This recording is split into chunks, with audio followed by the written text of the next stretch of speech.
पृथ्वी की रक्षा और जन कल्याण के हित के लिए अनेकों बार भगवान विष्णु की भांति भगवान शिव ने भी अवतार लिया है। भगवान शिव द्वारा लिया गया ऐसा ही एक अवतार है बटुक अवतार। बटुक का अर्थ होता है छोटा बच्चा। पौराणिक कथा के अनुसार एक बार मां पार्वती की पुत्री अशोक सुंदरी ने हुंड नामक दैत्य को अपने बाल्यावस्था में एक श्राप दिया था कि उसकी मृत्यु अशोक सुंदरी के होने वाले पति नहुष के हाथों ही होगी। इसलिए बाल्यावस्था में ही हुंड ने नहुष का वध करने की योजना बनाई। मैं अशोक सुंदरी के श्राप को सिद्ध होने से पहले ही नष्ट कर दूंगा। मैं बाल्यावस्था में ही नहुष और अशोक सुंदरी का वध कर दूंगा।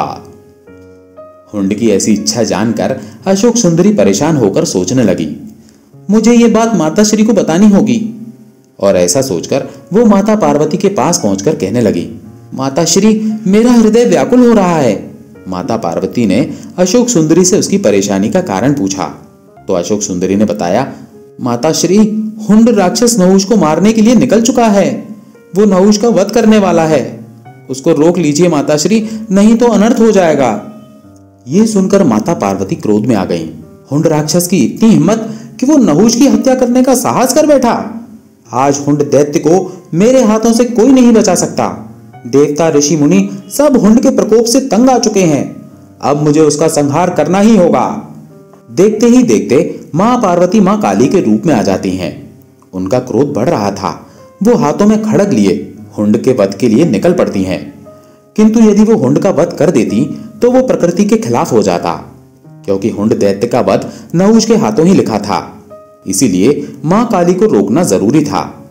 पर उनके क्रोध को कौन रोकेगा, यही समस्या थी। तभी देवर्षि नारद विष्णु जी के पास पहुंचकर कहने लगे, नारायण नारायण, प्रभु, मां काली तो क्रोध में आकर हुंड का वध करने निकल चुकी हैं। अब इनके क्रोध को कौन शांत करेगा, कौन इन्हें रोकेगा? विष्णु जी बोले, आप सही कह रहे हैं देवर्षि नारद। मां काली को यदि रोका नहीं गया तो अनर्थ हो जाएगा। अब तो सिर्फ महादेव ही उनके क्रोध को शांत कर सकते हैं। जिस प्रकार उन्होंने पहले भी कई बार मां काली के मार्ग में आकर उनके क्रोध को शांत किया है। आप तो जानते ही हैं देवर्षि नारद, जब देवी पार्वती अत्यंत क्रोधित होती हैं तो वो महाकाली का रूप धारण कर लेती हैं और फिर उनके क्रोध को शांत करना असंभव हो जाता है। इतनी देर में सभी देवी देवता भगवान विष्णु के पास प्रकट होते हैं। प्रभु, देवी काली अत्यंत क्रोधित हो चुकी हैं। संसार भय से कांप रहा है। प्रभु, कुछ कीजिए। विष्णु जी ने सभी देवताओं से कहा, आप चिंता मत होइए, हम सब भगवान शिव के पास चलते हैं। सभी देवता महादेव के पास पहुंच जाते हैं। महादेव, सभी देवता आपके पास विनती हेतु आए हैं, इनकी सहायता कीजिए। महादेव कहने लगे, मैं आपकी क्या सहायता कर सकता हूं, आखिर क्या हुआ है? तभी ब्रह्मदेव बोले, महादेव, हुंड दैत्य को पता चल चुका है कि भविष्य में उसका वध आपके होने वाले जमाता नहुष के हाथों ही होगा। इसलिए वो उसकी हत्या हेतु निकला है। देवी पार्वती इसी कारण क्रोध में आ गई हैं और उन्होंने मां काली का रूप धारण कर लिया है। महादेव, अब उनके क्रोध को केवल आप ही शांत कर सकते हैं। देवताओं की प्रार्थना सुन महादेव बोले, काली के क्रोध को शांत करने के लिए मुझे उनके सामने जाना होगा। सभी देवताओं को आश्वासन देकर भगवान भोलेनाथ देवी काली के समक्ष प्रकट होते हैं। देवी काली क्रोध की अग्नि में जल रही थी। वो भगवान शिव को सामने देखकर विशाल रूप धारण कर लेती हैं और उनका क्रोध अत्यधिक बढ़ जाता है। शिव जी भी उन्हें रोकने के लिए अपना विशाल रूप धारण कर लेते हैं। रुक जाओ देवी पार्वती, शांत हो जाओ। नहीं, अब मेरा क्रोध तभी शांत होगा जब मैं हुंड दैत्य का वध करूंगी। देवी पार्वती, यदि आपने हुंड का वध कर दिया तो हमारी पुत्री अशोक सुंदरी द्वारा दिए गए उस श्राप का क्या होगा? वो श्राप व्यर्थ सिद्ध हो जाएगा। आप उस श्राप की मर्यादा को कैसे भंग कर सकती हैं? परंतु मां काली अत्यंत क्रोधित थी। आप जानते हैं प्रभु, हुंड ने हमारी पुत्री और होने वाले जमाता को मारने का दुस्साहस किया है और आप कहते हैं कि मैं शांत हो जाऊं? नहीं। महादेव बोले, देवी पार्वती, आकाश की ओर देखिए। सभी देवी देवता आपके इस रौद्र रूप को देखकर घबरा रहे हैं। शांत हो जाओ पार्वती, यही संसार के हित में है। नहीं, अब मुझे कोई शांत नहीं कर सकता। आप मेरे मार्ग से हट जाइए। महादेव ने मां काली को बताया, रुकिए देवी पार्वती, हमारी पुत्री अशोक सुंदरी और नहुष दोनों ही सकुशल हैं, उन्हें कुछ नहीं हुआ। इधर सभी देवता ये दृश्य देखकर व्याकुल हो रहे थे। नारायण नारायण, अब क्या होगा प्रभु? माता तो क्रोध की अग्नि में आगे बढ़ चुकी हैं। अब महादेव माता को कैसे शांत करेंगे? उन्होंने तो महादेव की बात मानने से भी इनकार कर दिया है। विष्णु जी कहने लगे, देवर्षि नारद, भगवान शिव के होते हुए हमें चिंता करने की कोई आवश्यकता नहीं है। वो देवी काली के क्रोध को शांत अवश्य करेंगे, आप निश्चिंत रहिए। मां काली क्रोध में आगे बढ़ती जा रही थी। तभी उन्हें एक बालक के रोने की आवाज सुनाई दी। वास्तव में वो बालक कोई और नहीं बल्कि महादेव का ही अवतार था, जो हूबहू दिखने में महादेव की तरह ही था। अपने बाल रूप में महादेव रोए जा रहे थे। उनका रोना बंद नहीं हो रहा था। लगातार रोते बच्चे की आवाज को सुनकर मां काली रुक जाती हैं। बच्चे का रोना मां काली से देखा नहीं गया। वो उस बच्चे के पास जाती हैं। छोटे से बालक को रोता हुआ देख मां काली से रहा नहीं जाता और वो उस बालक को गोद में उठा लेती हैं। ये बालक क्यों रो रहा है? ये बालक तो चुप ही नहीं हो रहा। लगता है मेरे इस रूप को देखकर ये डर रहा है। मुझे अपने वास्तविक रूप में आ जाना चाहिए। बालक की करुण आवाज सुनकर मां काली अपना क्रोध भूल जाती हैं और वो अपने वास्तविक रूप में आ जाती हैं और बच्चे को खिलाने लगती हैं। बालक भी चुप हो जाता है। तभी वहां पर देवर्षि नारद और भगवान विष्णु सभी देवताओं के साथ प्रकट होते हैं। विष्णु जी कहते हैं, देवी पार्वती, ध्यान से इस बालक की तरफ देखिए। आपके क्रोध को शांत करने के लिए ही महादेव ने इस बालक का रूप धरा है और ये जो रो रहे थे वो इनकी पीड़ा थी।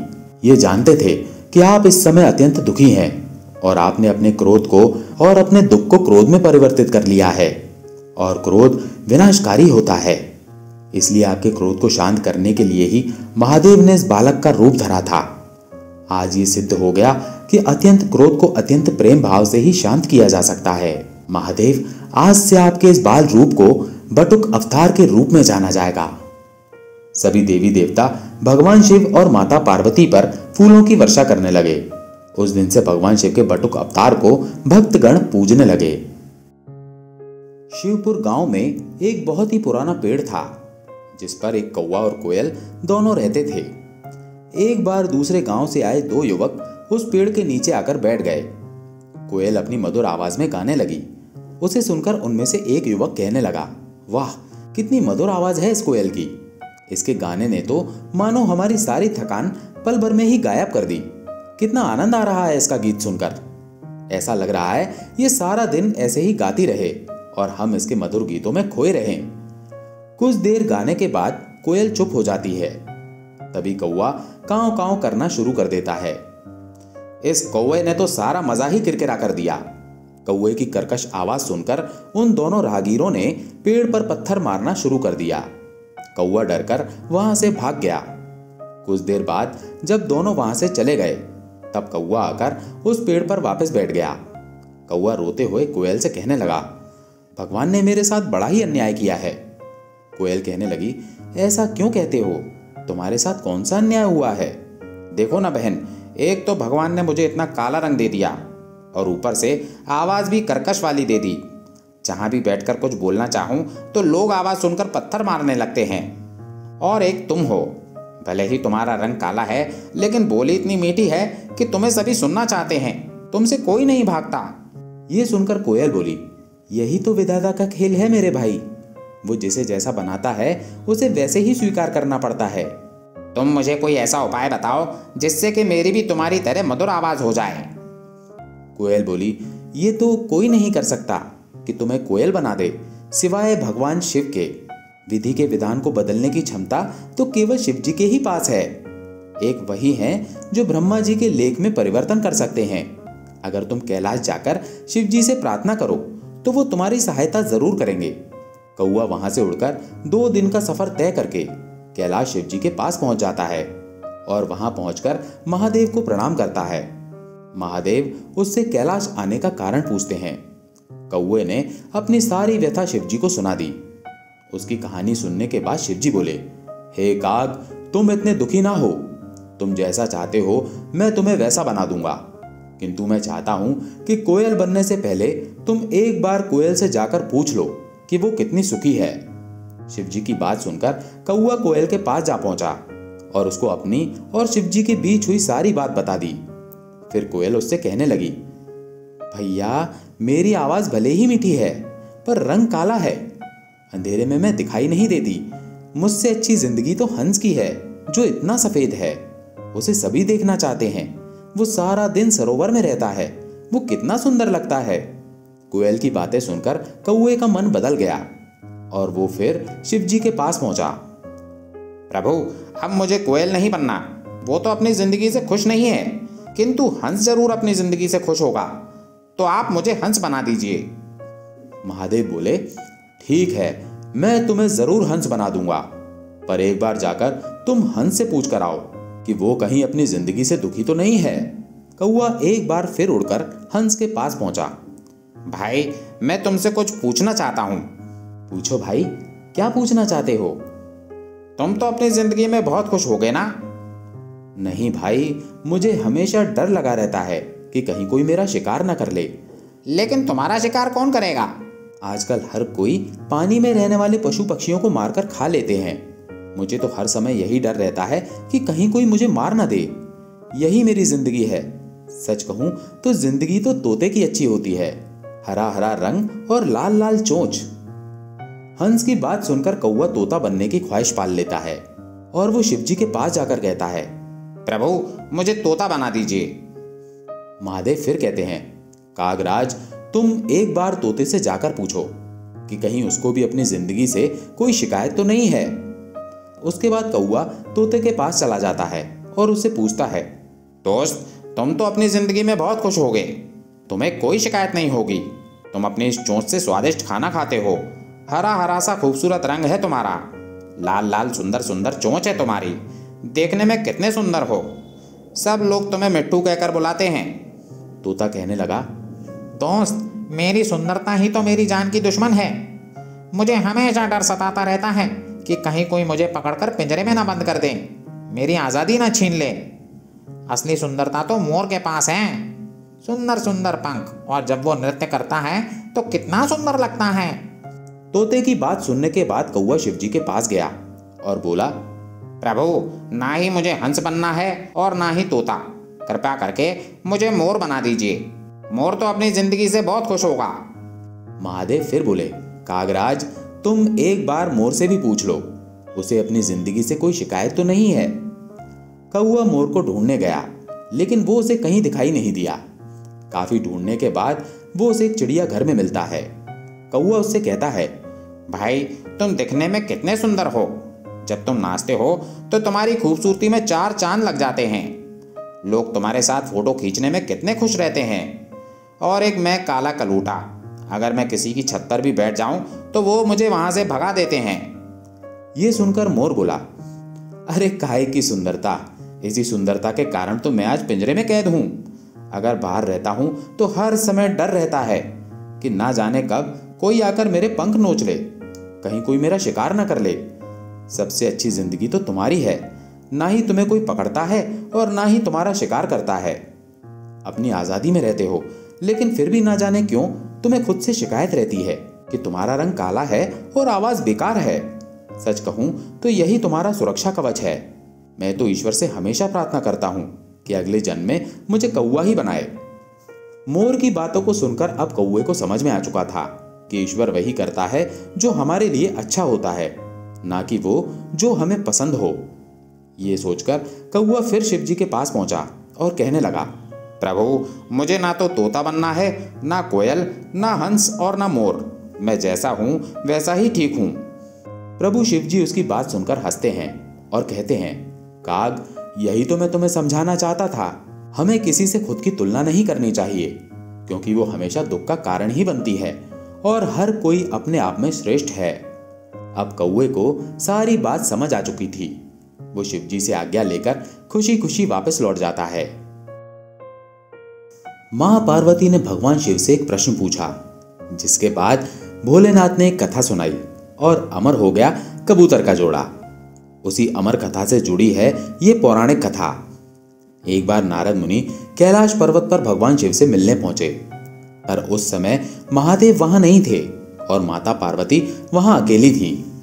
नारायण नारायण, प्रणाम माते, आइए देवर्षि नारद, कैसे आना हुआ? माते, मैं तो भगवान शिव और आपके दर्शन करने के लिए आया हूं, पर महादेव कहीं दिखाई नहीं दे रहे। वे तो भ्रमण करने गए हैं, कुछ देर में लौटेंगे। देवर्षि नारद मां पार्वती से वार्तालाप करने लगे। तभी उन्होंने मां पार्वती से पूछा, माते, क्या आप अमर कथा के बारे में जानती हैं? अमर कथा? वो कौन सी कथा है? उसके बारे में तो मैं नहीं जानती। नारायण नारायण। माते, जब भगवान भोलेनाथ आएंगे तब आप उनसे इस बारे में पूछना। अच्छा माते, मैं चलता हूं। नारायण नारायण। पार्वती माता सोच में पड़ गई कि ऐसी कौन सी कथा है जो स्वामी ने मुझसे नहीं कही। तभी भोलेनाथ कैलाश पर लौट आते हैं। माता पार्वती उनसे इस बारे में चर्चा करती हैं। प्रभु, आपने मुझे कभी अमर कथा के बारे में क्यों नहीं बताया? मुझे आज और अभी अमर कथा सुननी है। भोलेनाथ बोले, ठीक है देवी, मैं आपको आज अमर कथा सुनाऊंगा, परंतु उसके कुछ नियमों का पालन आपको करना पड़ेगा। अमर कथा के दौरान आपको एक क्षण के लिए भी सोना नहीं है। आप बीच बीच में हुंकार भरती रहना, ताकि मुझे आभास रहे कि आप कथा सुन रही हैं, क्योंकि मेरे नेत्र भी उस क्षण बंद रहेंगे। माता पार्वती ने कहा, ठीक है स्वामी, मैं ऐसा ही करूंगी। भगवान शंकर ने माता पार्वती से एकांत और गुप्त स्थान पर अमर कथा सुनने को कहा, जिससे कि अमर कथा कोई अन्य जीव ना सुन पाए, क्योंकि जो कोई भी इस अमर कथा को सुन लेता वो अमर हो जाता। इसके पश्चात शिवजी देवी पार्वती को अमर कथा कहने एक गुफा में ले गए। पुराणों में कहा जाता है कि शिवजी ने देवी पार्वती को अमरनाथ की गुफा में अपनी साधना की अमर कथा सुनाई थी, जिसे हम अमृतत्व कहते हैं। प्रचलित कथा के अनुसार भगवान भोलेनाथ ने अपनी सवारी नंदी को पहलगांव पर छोड़ दिया, जटाओं से चंद्रमा को चंदनवाड़ी में अलग कर दिया और गंगा जी को पंचतरणी में तथा कंठ आभूषण सर्पों को शेषनाग पर छोड़ दिया। इस प्रकार इस पड़ाव का नाम शेषनाग पड़ा। अगला पड़ाव गणेश पड़ता है।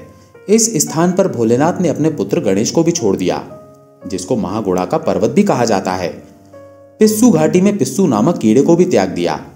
इस प्रकार महादेव ने जीवनदायिनी पांचों तत्वों को भी अपने से अलग कर दिया। इसके बाद मां पार्वती सहित उन्होंने गुप्त गुफा में प्रवेश किया और अमर कथा मां पार्वती को सुनाने लगे। पर कथा सुनते सुनते देवी पार्वती को नींद आ गई और वो सो गईं, जिसका शिवजी को पता नहीं चला। जिस समय भगवान शिव अमर होने की कथा सुना रहे थे, उस समय दो सफेद कबूतर शिवजी से कथा सुन रहे थे और बीच बीच में की आवाज निकाल रहे थे। शिवजी को लगा कि माता पार्वती कथा सुन रही हैं और बीच बीच में हुंकार भर रही हैं। इस तरह दोनों कबूतरों ने अमर होने की पूरी कथा सुन ली थी। कथा समाप्त होने पर शिवजी का ध्यान देवी पार्वती की ओर गया, जो सो रही थी। वो सोचने लगे, अरे देवी पार्वती तो गहरी निद्रा में है, तो फिर ये हुंकार कौन भर रहा था? अचानक महादेव की दृष्टि अमर कथा को सुनते उन कबूतरों पर पड़ी, तो वो क्रोधित हो गए और उन्हें मारने के लिए आगे बढ़े। मेरे क्रोध से तुम दोनों को कोई नहीं बचा सकता, तुम्हें इसका दंड अवश्य मिलेगा। भय के मारे वो दोनों कबूतर कहने लगे, हे प्रभु, हमें क्षमा कीजिए, हमने अनजाने में ही भूल की, पर हमने आपसे अमर होने की कथा सुनी है। यदि आप हमें मार देंगे तो अमर होने की ये कथा झूठी सिद्ध हो जाएगी। इस पर भगवान शिव का क्रोध शांत हो गया। तभी माता पार्वती बोली, प्रभु, इन दोनों का इसमें कोई दोष नहीं। मैं गहरी निद्रा में सो गई थी, मैंने आपके आदेश का पालन नहीं किया, इसलिए इन दोनों को क्षमा कर दीजिए। भगवान शिव जानते थे कि अनजाने में ही सही, पर कबूतरों ने अमर कथा को सुन लिया था, इसलिए वे दोनों अमर हो चुके हैं। इस पर महादेव ने कबूतरों को जीवित छोड़ दिया। भगवान शिव के आशीर्वाद से वो कबूतर का जोड़ा अजर अमर हो गया। कहते हैं आज भी इन कबूतरों का दर्शन भक्तों को इस गुफा में प्राप्त होता है और तब से ये गुफा अमर कथा की साक्षी हो गई और इसका नाम अमरनाथ गुफा के नाम से प्रसिद्ध हो गया। भगवान शिव को यह बात पता नहीं थी कि उनका एक पुत्र है जिसका निर्माण माता पार्वती ने किया है। भगवान शिव माता पार्वती से मिलने आने वाले होते हैं। ये खबर सुनकर माता पार्वती स्नान करने चली जाती हैं, लेकिन उस समय कोई गण उपस्थित ना होने के कारण वो गणेश को बाहर पहरेदारी के लिए खड़ा करके जाती हैं, ताकि कोई अन्य अंदर प्रवेश ना कर सके। इसके पश्चात भगवान शिव वहां पहुंचते हैं और अपनी गुफा में जाने का प्रयास करते हैं। गणेश जी जो द्वार पर पहरेदारी कर रहे थे, वो शिवजी को अंदर जाने से रोकते हैं। शिवजी को आश्चर्य होता है कि ये बालक कौन है जो उन्हें उनके ही निवास स्थान पर जाने से रोक रहा है। वो उससे पूछते हैं, कौन हो तुम धूर्त बालक जो इस तरह से बात कर रहे हो? हम स्वयं ही भीतर जाकर देवी पार्वती से पूछते हैं, ये कौन बालक हमारे द्वार पर हमारा रास्ता रोक कर खड़ा है? गणेश जी महादेव से कहते हैं, रुकिए, आपको भीतर जाने की अनुमति नहीं है। मेरी माता श्री का आदेश है कि कोई भी भीतर ना जाने पाए, और जब तक वो नहीं कहती मैं किसी को भी इस महल के भीतर नहीं जाने दूंगा। शिव जी समझाते हुए कहते हैं, बालक, हमें क्रोध मत दिलाओ, हमारे सामने से हट जाओ, वरना हमारे क्रोध को तुम नहीं जानते हो। बालक बोला, और आप मुझे नहीं जानते, मेरे होते हुए इस द्वार को कोई नहीं लांघ सकता। महादेव क्रोधित होकर कहने लगे, तो फिर आज हमारे हाथों तेरा वध होगा। ले बचा अपने आप को हमारे इस वार से। अच्छा, तो आप युद्ध करना चाहते हैं, तो ये भी हो जाए। इसी बात पर गणेश जी और शिव जी में युद्ध प्रारंभ हो जाता है। युद्ध में भगवान शिव अपने त्रिशूल से गणेश जी का सिर धड़ से अलग कर देते हैं। सभी देवता भी वहां उपस्थित होते हैं और उन्हें भी इस बात का अंदाजा नहीं होता कि गणेश कौन है। सबकी आवाज सुनकर माता पार्वती बाहर आती हैं और ये देखती हैं कि उनके पुत्र का धड़ अलग और सिर अलग है। माता पार्वती क्रोध से भर गईं और देखते ही देखते मां दुर्गा के 9 रूप 9 देवियां प्रकट हो गईं। सभी देवी शक्तियां संपूर्ण कैलाश सहित पूरे ब्रह्मांड में विध्वंस करने लगीं। संपूर्ण ब्रह्मांड में कोलाहल मच गया। सभी ऋषिगण और देवतागण माता से प्रार्थना करने लगे, हे मातेश्वरी, शांत हो जाइए, नहीं तो अनर्थ हो जाएगा। ये पूरी सृष्टि आपके क्रोध की ज्वाला से भस्म हो जाएगी। माता पार्वती बोली, जब तक मेरा पुत्र जीवित नहीं हो जाता तब तक चारों ओर ऐसी ही तबाही मची रहेगी। अब तो भगवान भोलेनाथ ही कुछ कर सकते हैं, हम सभी को उनके पास जाना चाहिए। सभी देवतागण और ऋषिगण भगवान भोलेनाथ के पास जाते हैं और कहते हैं, हे महादेव, मां पार्वती का क्रोध बढ़ता ही जा रहा है। उनकी 9 शक्तियां पूरे ब्रह्मांड का विध्वंस कर देंगी। कुछ कीजिए प्रभु, उनका क्रोध शांत करने के लिए कुछ कीजिए। मां पार्वती ने कहा है, जब तक गणेश को पुनर्जीवन नहीं मिल जाता तब तक उनका क्रोध शांत नहीं होगा। अगर गणेश को पुनर्जीवन नहीं मिला तो सर्वनाश हो जाएगा। भोलेनाथ कहने लगे, आप चिंता मत कीजिए, मैं इस समस्या का समाधान सोच चुका हूं। वहां उपस्थित विष्णु जी बोले, पर महादेव, आप बालक गणेश को पुनर्जीवित कैसे करेंगे? बालक गणेश का मस्तक तो आपके त्रिशूल के प्रहार से छत विच्छत हो गया है। महादेव बोले, होगा, अवश्य होगा। हे मधुसूदन, आप उत्तर दिशा की ओर जाइए और जो भी प्राणी आपको सबसे पहले दिखाई दे उसका मस्तक काट कर ले आइए। भगवान श्री हरि विष्णु उत्तर दिशा की ओर प्रस्थान करते हैं। उत्तर दिशा का अवलोकन करने पर भगवान श्री हरि विष्णु को सबसे पहले दिखाई देने वाला प्राणी एक हाथी था, जो वास्तव में देवराज इंद्र का श्रापित हाथी ऐरावत था। श्री हरि विष्णु मुस्कुराए और उस हाथी के समीप गए। हाथी ने विष्णु जी को नमस्कार किया, मानो वो खुद भी श्राप से मुक्त होने की कामना कर रहा हो। श्री हरि विष्णु ने अपने सुदर्शन चक्र से उसका शीश काटकर उसे मुक्ति प्रदान की। ऐरावत हाथी श्राप से मुक्त हो गया और अपने असली रूप में आकर स्वर्ग लौट गया। भगवान विष्णु हाथी का मस्तक लेकर कैलाश लौट आए। उसके पश्चात भगवान शिव गणेश के धड़ से हाथी का मस्तक जोड़ देते हैं। भगवान गणेश जीवित हो जाते हैं और माता पार्वती का क्रोध शांत हो जाता है। माता पार्वती उन्हें वरदान देती हैं, पुत्र गणेश, मैं तुम्हें वरदान देती हूं कि संसार में अब से तुम प्रथम पूजनीय कहलाओगे। कोई भी मंगल कार्य शुरू करने के लिए प्रथम पूजा तुम्हारी होगी। श्री गणेश के प्रथम पूजन के बिना कोई भी मंगल कार्य, पूजा पाठ, जप तप, व्रत धर्म आदि का फल प्राप्त नहीं होगा। आज से गणेश को सभी का अध्यक्ष घोषित किया जाता है। महादेव भी आशीर्वाद देते हुए कहते हैं, प्रथम पूज्य होने के कारण आज से तुम मेरे सभी गणों के भी अध्यक्ष बनोगे। मेरा आशीर्वाद है, संसार में कोई भी तुम्हारा सामना नहीं कर सकेगा। और फिर सभी देवी देवता बालक गणेश को अपना अपना आशीर्वाद देते हैं। बालक गणेश सभी देवताओं को नमन करते हैं। भगवान भोलेनाथ और मां पार्वती बालक गणेश को अपने हृदय से लगा लेते हैं। उस दिन से गौरी पुत्र गणेश प्रथम पूजनीय हो गए। संसार में कोई भी शुभ कार्य करने से पहले भगवान गणेश की पूजा होती है। उसके पश्चात ही किसी भी मंगल कार्य की शुरुआत होती है। एक बार मां पार्वती कैलाश पर भ्रमण कर रही थी।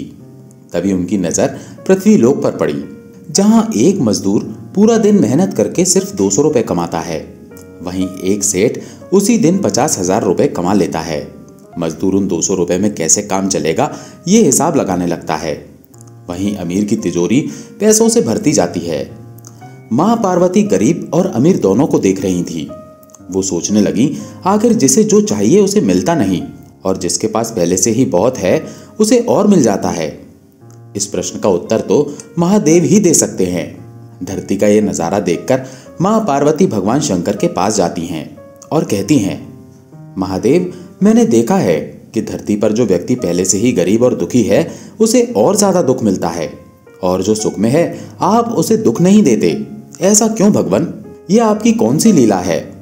महादेव कहते हैं, देवी पार्वती, इस बात का उत्तर जानने के लिए आपको हमारे साथ धरती पर चलकर वहां के प्राणियों का हालचाल जानना होगा। वहीं इस प्रश्न का उत्तर आपको प्राप्त होगा। भगवान शिव के कहे अनुसार कुछ समय बाद मां पार्वती उनके साथ मृत्युलोक में प्राणियों का हालचाल जानने के लिए चल पड़ी। तभी रास्ते में उन्हें एक गरीब पति पत्नी जाते दिखाई दिए। वो आपस में बातें करते जा रहे थे। उर्मिला, कुछ समझ नहीं आ रहा, हमारी गरीबी के दिन कब दूर होंगे? हमारे पड़ोसी चंदन ने फिर एक नई जमीन खरीद ली। उसकी पत्नी ये सुनकर कहने लगी, सबका भाग्य एक सा नहीं होता है जी। उसके भाग्य में अमीर बनना लिखा है। भगवान की इच्छा होगी तो हम भी अमीर बन जाएंगे। पता नहीं कौन से पिछले जन्मों के कर्मों की सजा भुगतनी पड़ रही है। ना जाने कौन से बुरे पाप किए थे। ये देखकर माता पार्वती महादेव से कहने लगी, हे महादेव, आप इन दोनों पति पत्नी को कुछ ही पलों में अमीर बना सकते हैं। मेरे कहने पर आप इन्हें अमीर बना दीजिए। ये बेचारे कितने दुखी हैं। महादेव कहने लगे, देवी पार्वती, इन दोनों के भाग्य में अभी अमीर बनना नहीं लिखा है। माता पार्वती बोली, महादेव, जब हम इन्हें धन दे देंगे तो इनकी गरीबी दूर हो जाएगी, फिर ये भी अमीर और सुखी हो जाएंगे। कृपा करके आप इनकी मदद कीजिए प्रभु। देवी पार्वती, मैं तुम्हारी इच्छा अनुसार इन्हें धन प्रदान कर देता हूं, पर उसका मिलना या ना मिलना कर्मों पर निर्भर करता है। पार्वती जी के कहने पर भगवान शिव ने सोने की अशर्फियों से भरी एक पोटली उस रास्ते में डाल दी। पोटली से कुछ दूरी पर उर्मिला की नजर वहां से गुजरते हुए एक अंधे व्यक्ति पर पड़ी। उसे देखकर वो कहने लगी, सुनो जी, हम तो गरीब हैं इसलिए दुखी हैं, पर ये सामने व्यक्ति तो नेत्रहीन है। एक बात समझ नहीं आई, ये नेत्रहीन लोग कैसे जीवन व्यतीत करते होंगे? वो आदमी बोला, हाँ उर्मिला, बड़ी मुश्किल होती होगी इन बेचारे नेत्रहीन लोगों को। चलो आज हम भी अंधों की तरह चलकर देखते हैं, देखें ये कैसे जीवन जीते हैं। उर्मिला और सूरज आंखें बंद कर एक दूजे का हाथ थामे चलने लगे।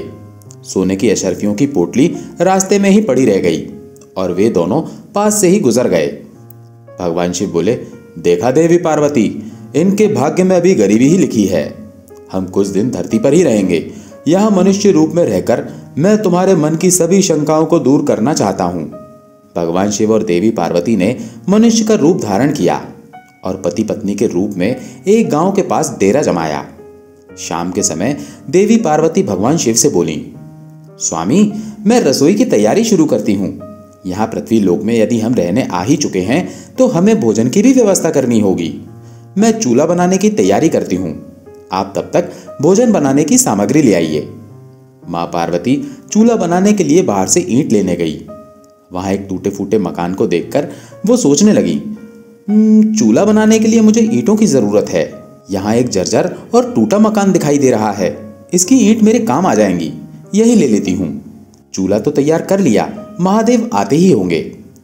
इतने में ही महादेव आ गए तो माता पार्वती उनसे बोली, अरे आप आ गए, ये देखिए मैंने चूल्हा तैयार कर लिया। पर स्वामी, आप खाली हाथ क्यों लौट आए? भोजन कैसे बनेगा? महादेव मुस्कुराते हुए बोले, देवी पार्वती, अब सामग्री की कोई आवश्यकता नहीं है, क्योंकि जिस प्रश्न का उत्तर ढूंढने के लिए आप आई थी वो आपको स्वयं मिल गया। माता पार्वती आश्चर्यचकित होकर बोली, मैं कुछ समझी नहीं स्वामी, मेरे प्रश्न का उत्तर मेरे समक्ष ही है। हाँ देवी पार्वती, आप यही जानना चाहती है ना कि इस पृथ्वी पर क्यों गरीब लोग ज्यादा परेशान होते रहते हैं।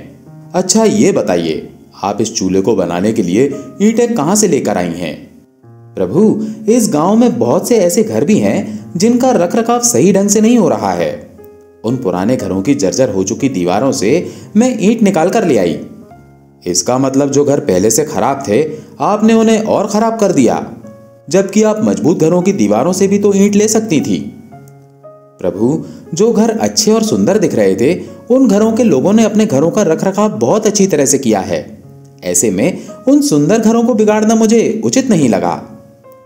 देवी पार्वती, कुछ दिन पहले पूछे आपके प्रश्न का उत्तर भी यही है। जिन लोगों ने अपने जीवन को अच्छे कर्मों से सुंदर बना रखा है, उन्हें दुख कैसे हो सकता है? इस संसार में हर मनुष्य अपने कर्मों का ही फल पाता है। सबके पास सब कुछ नहीं होता। मनुष्य के पिछले जन्मों का कर्म उसे इस जन्म में भुगतना ही पड़ता है, और यदि वो अपने इस जन्म में और आने वाले अन्य जन्मों को सुखी बनाना चाहता है, तो उसे सदैव ही पुण्य कार्य करते रहना चाहिए, ताकि उसके पुण्य कर्म उसमें जुड़ते रहें। आपको ज्ञात है, वो मार्ग में उस दिन एक नेत्रहीन व्यक्ति। हाँ स्वामी, मुझे ज्ञात है। वो देखिए देवी पार्वती, उसके पास धन दौलत ऐशो आराम की कोई कमी नहीं है, परंतु उसकी आंखों का इलाज नामुमकिन है। ये उसके पिछले जन्म के कर्मों से जुड़ा है। उसने पिछले जन्म में जानबूझकर किसी निर्दोष की आंखों की रोशनी छीन ली थी, इसलिए इस जन्म में नेत्रहीन हो गया। पर इसके कुछ पुण्य कर्मों की वजह से यह अमीर बना। और वो गरीब पति पत्नी स्वामी? देवी, वो दोनों पिछले जन्म में कंजूस अमीर सेठ सेठानी थे, जो कभी कोई दान पुण्य नहीं करते थे, इसलिए इस जन्म में उन्हें गरीबी और दुख मिला। पर इन दोनों के अच्छे कर्म इनका आगे का जीवन सुखी बना सकते हैं। इस पृथ्वी पर कोई भी मनुष्य पूरी तरह से सुखी नहीं है देवी। हर मनुष्य के पास कोई न कोई दुख और समस्या है। मुझे उत्तर मिल गया है स्वामी। इस पृथ्वी पर सुखपूर्वक जीवन यापन करने के लिए मनुष्य को अपने द्वारा अच्छे कर्म करने चाहिए, ताकि उसके पिछले बुरे कर्मों का फल ना भुगतना पड़े। और फिर अपने प्रश्नों का उत्तर पाकर देवी पार्वती भगवान शंकर के साथ अपने रूप में आकर कैलाश वापस लौट गईं। दोस्तों, आशा है ये वीडियो आपको पसंद आई होगी। अगर पसंद आई हो तो वीडियो को लाइक करके कमेंट में ओम नमः शिवाय अवश्य लिखें। और हाँ, चैनल पर अगर पहली बार आए हैं तो चैनल को सब्सक्राइब जरूर कर लें। ओम नमः शिवाय।